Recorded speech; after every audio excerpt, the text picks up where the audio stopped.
ารย์ที่เคารพและสวัสดีเพื่อนๆทุกคนนะคะวันนี้ดิฉันจะมานำเสนอหนังสั้นเรื่องไททานิคตำนานฮักนาน้อยและน้ำปิงนะคะซึ่งกลุ่มดิฉันเป็นกลุ่มแรกนะคะที่ได้มาเสนอละครเรื่องสั้นในวันนี้ขอเชิญรับชมและรับฟังได้เลยค่ะ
ตึงบ่ได้พบเจ้าแม่ดอกบู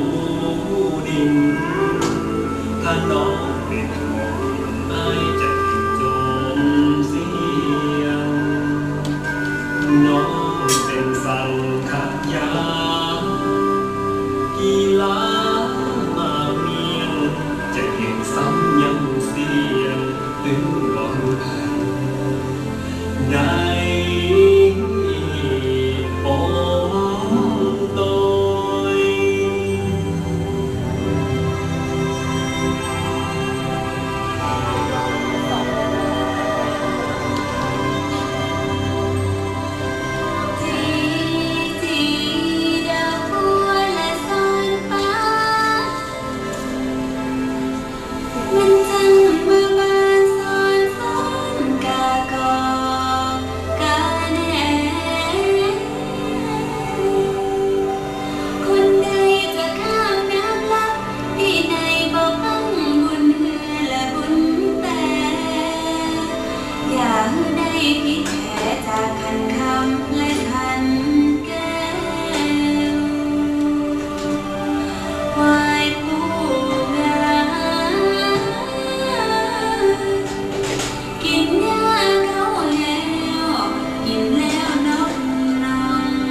ป้าตบป้า ที่ไหน เอาไปตั้งหลังกันป้า ก็เอาเขาเย็นๆกับโจ๊กเกอร์ คนใครได้เดี๋ยวว่า จะเย็นๆกับตัว ป้าตาไปข้างหลังกันเด้อ จะเย็นๆบอกคิดเย็นจบแล้ว แล้วสิ ใจฮอนแต่ ไม่อยากได้แล้วอะค่ะป้าโอ้โห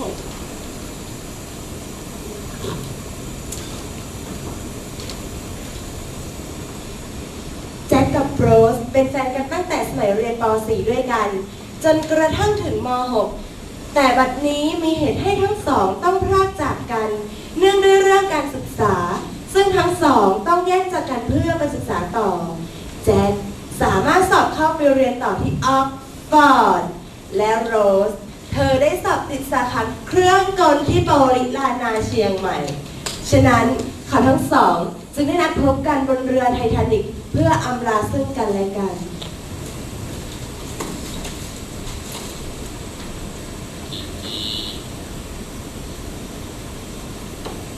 คำสายไหมคำสายไหม อีกไม่นานแล้วว่าพี่แจ็คต้องจากรถไปเรียนที่ออกซฟอร์ดส่วนโรสพี่ต้องไปเรียนที่โปรีฉันใจหายเหลือเกินค่ะแจ็ค เสียใจไปเลยแล้วจะได้กลับมาพบกันอีก แต่เรายังไม่ได้เสียเลยนะคะแจ็ค เดี๋ยวกลับมาก็ได้เองแหละ แรงอ่ะโรสไม่ยอมนะคะพี่แจ็คต้องจากโรสไปโรสไม่ให้แจ็คไปค่ะ ไม่ได้เจ๊ต้องไป ไม่เอาค่ะ ไม่เอานะ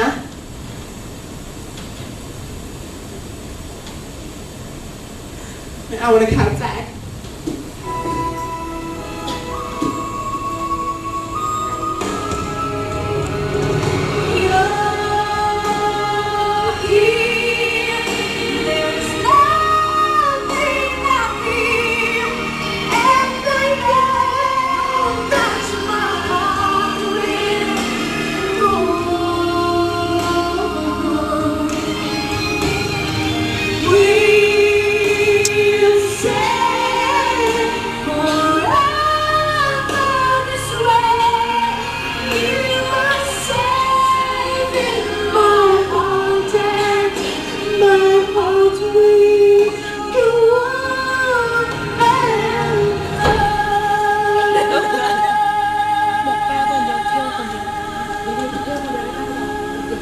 แจ็คตามชิปปี้แล้วอ่ะไอ้กลับไปเรียนต่อดีกว่าวิ่งลุกยาก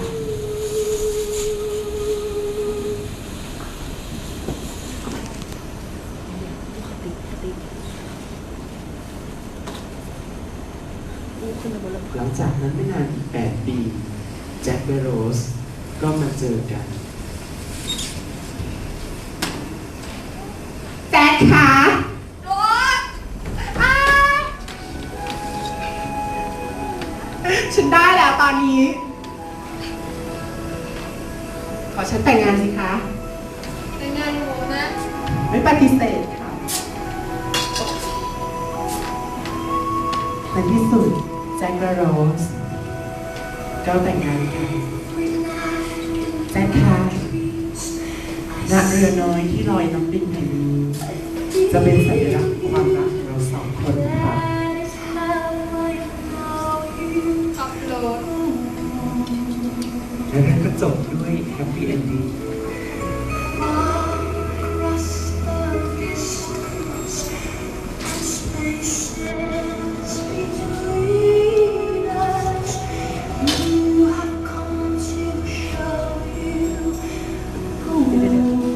โอเคค่ะ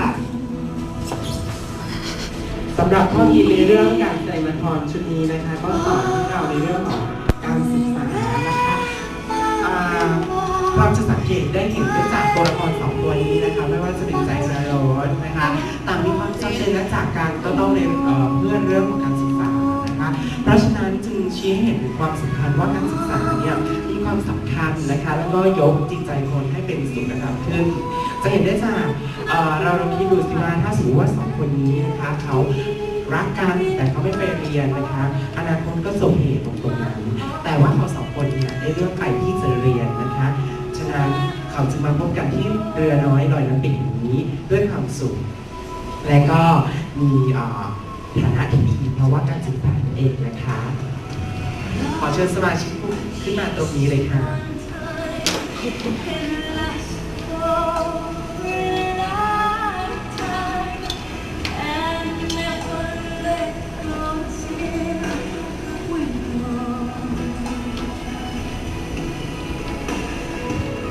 สำหรับกลุ่มที่หนึ่งของเรานะคะก็ขอจบการ